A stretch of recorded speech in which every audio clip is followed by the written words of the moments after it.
I believe that the network should do nothing else than communicating this, because I'm just making money, I'm just making commission. It can never be just the reason why somebody should join a network. Then you can go, you can sell soap, you can sell whatever is out there, I don't know, beds and things like this.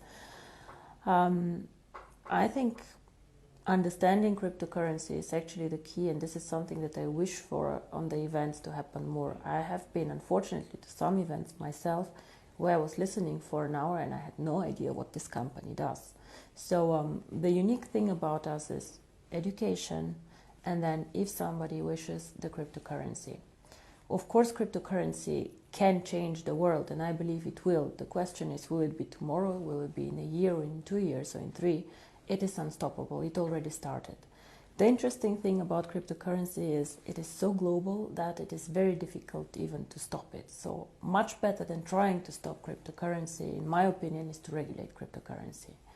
Just to regulate cryptocurrency as part of the financial landscape. We are not banks, for sure not, but to make some rules for people out there, because today everybody can go and create a cryptocurrency and start collecting money. This is not the way it should be. So what we, for example, do is we already started doing KYC procedures, things that you normally do for opening a bank account. Or if you're a merchant and you want to join us, you still have to provide us with some documents so we know what do you sell, what is happening, why is money being transferred. We don't have to, but we do this. So this is one thing with the merchants. It's a lot of freedom of business. For example, for the European market, if you're a small, innovative Swedish company, what can you do? You can develop some cool software, you can do things. Most of us are in the digital network, they are doing interesting things. And then you want to sell it to other markets. It can be Asia, it can be India, it can be everywhere.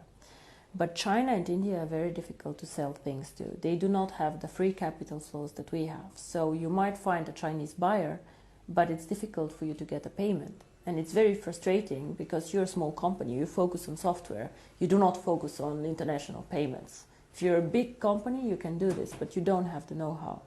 Now here, cryptocurrency can help you, because OneCoin is very strong in China and is very strong, for example, in Europe.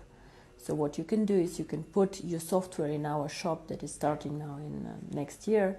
You can put up the price, whatever the price is that you would like, and then a transaction between a Chinese buyer and a European buyer can happen like this. Within 1 minute, the transfer is done. So this is something very exciting. For me, this is a bit more freedom of doing business. And the second thing, as you say, is the unbanked. Now, the unbanked, I don't know if you had a look what happened in India. India is a cash economy, so a lot of the poorer people who do not have a bank account for several reasons. Poor people normally do not trust banks. Poor people hoard the money for emergency. Within 4 days, they told them that they need to come and just give the cash that they have only up into a limit, and they needed to exchange it, and the other cash was just void. Now this is a disaster, and this disaster will not hit the rich people. It will hit like very, very small people who have their savings. Cryptocurrency can make a change. Now, you ask me, if a person is so poor he doesn't have a bank account, how will he deal with cryptocurrency? A lot of people have access to phones, so if you manage to link cryptocurrency to a phone, and of course it's already linked to the internet, you can give these people so many more options how to bank with us. So a cryptocurrency provides just another corridor how they can make money movements and how can they join the financial system. But we have to be very, very clear on this. This is probably the most complex part of what we're doing. The merchants, I believe, is quite simple to put together. Then you have to grow the merchant network. You have to be attractive, low-cost opportunity, fast, reliable, fine. But the remittances, you always need a point where cash gets collected.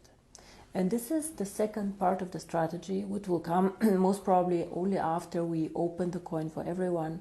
You need to make sure that there are points where you can make the virtual currency real. So where cash can come in that people have, they can send somewhere and then they can get the cash and go to the supermarket and spend it. It can work, for example, if you get several partners to join. It can be a phone company because you go and pay your phone bill, or you can just charge on your phone bill the cryptocurrency and back.